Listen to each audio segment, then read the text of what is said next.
Good morning. How are you two doing today? Wonderful. Thank you. We got to start off with the cover of the book. I know they tell us do not judge a book by its cover, but what I love about the cover of this book, first of all, the colors are amazing. But the thing that really, to me, grabbed my soul was that made in Asian America. Look at the different Asians featured. We all think one thing sometimes, and that's wrong. And you really do put a lot of time and energy into describing how we all look, if you know what I mean.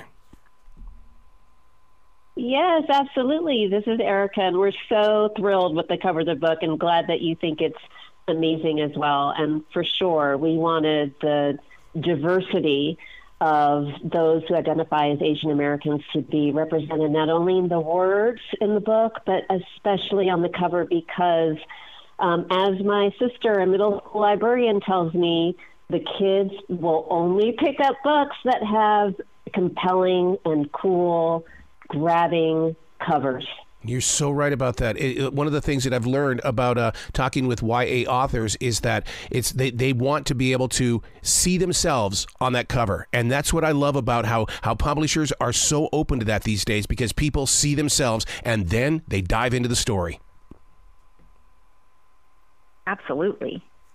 And Erika and I both grew up, in history classes, not seeing ourselves represented in the books that we were reading. I actually did not read a book by an Asian American author the entire time I was in school. It wasn't until I was an adult. And that's a huge part of why we wrote this book, so that kids can see themselves, they can learn about Asian Americans and their incredible role in our nation's history. And to respect it. And see, and I think that's where I really started growing with the Asian cultures, because in Taekwondo, they made sure, my South Korean instructor told me, he goes, if you don't know my country's history, you don't know the martial art. And that opened up the entire door of learning about the Asian culture. Yeah, absolutely. There's so many different ways that we in the United States start to learn about its incredibly diverse cultures, peoples, and histories. Sometimes it can be through stereotypes. We actually have a great section that Christina introduced about Asian American food, because I think for so many, we understand Asian Americans through the restaurants that we might visit, whether it's Panda Express or, something that may be a little bit, quote unquote, more authentic.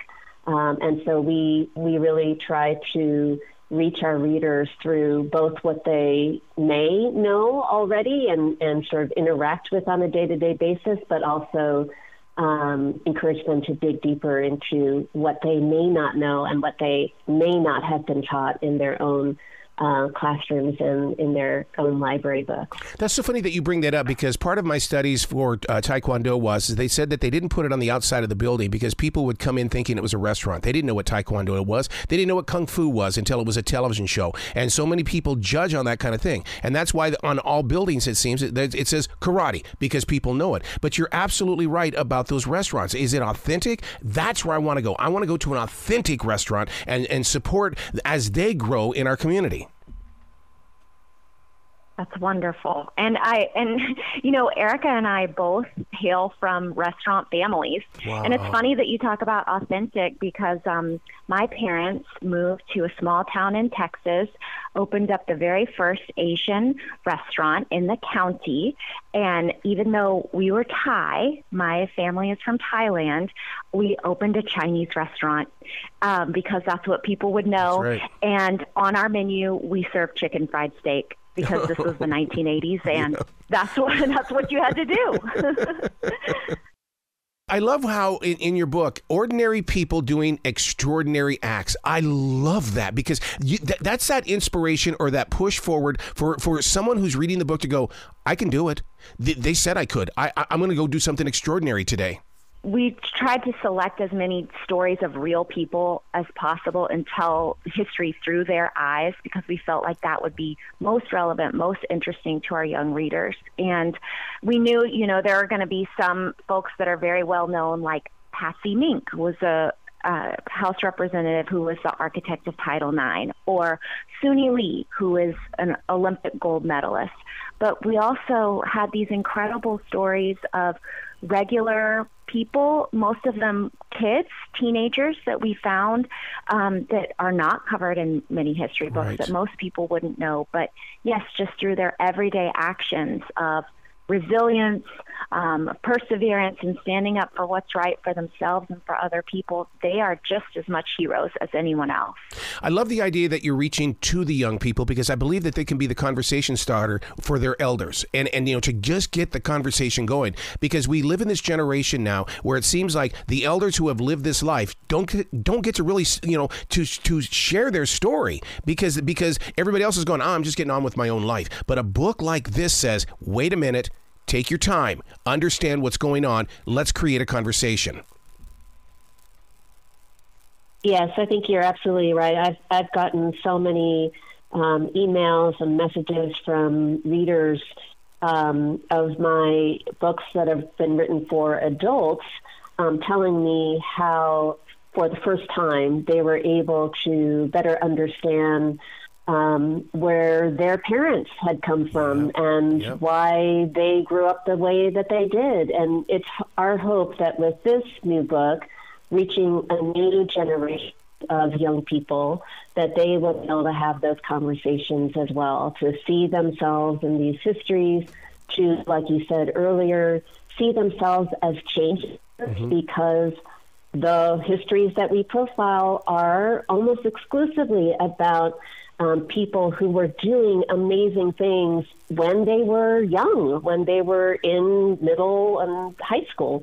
We start and end with activists today who have been advocating for Asian American history and studies in their own high schools and curriculum. And we hope that this is a bridge not only for the next generation, but also a source of inspiration for them.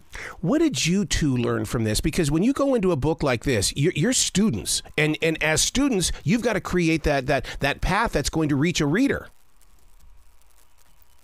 Yes, and oh my gosh, what I learned so much.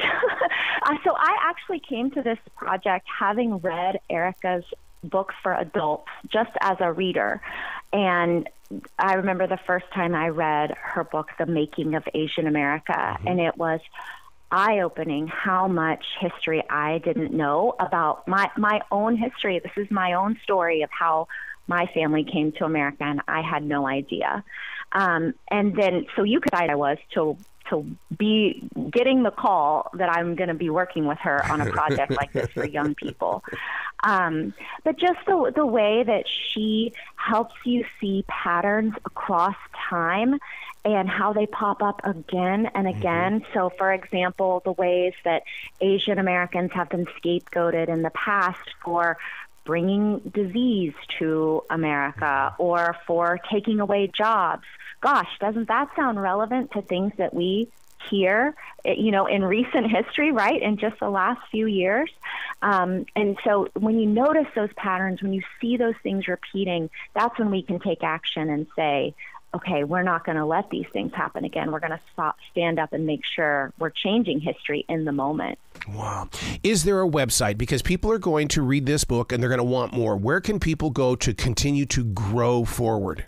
Erika and I both have websites. So mine is Soontornvant.com and Erika's is erikalee.org. And we both have links to the book there. And we also have this incredible discussion guide that was written by educators that's going to help guide the conversations that are going to come up around the book. That is so cool. You guys have got to come back to this show anytime in the future. Please use this platform as a way to reach new people. Oh, we'd love to. Thank you so much. Excellent. Well, you be brilliant today, you two, okay? Thank you so much.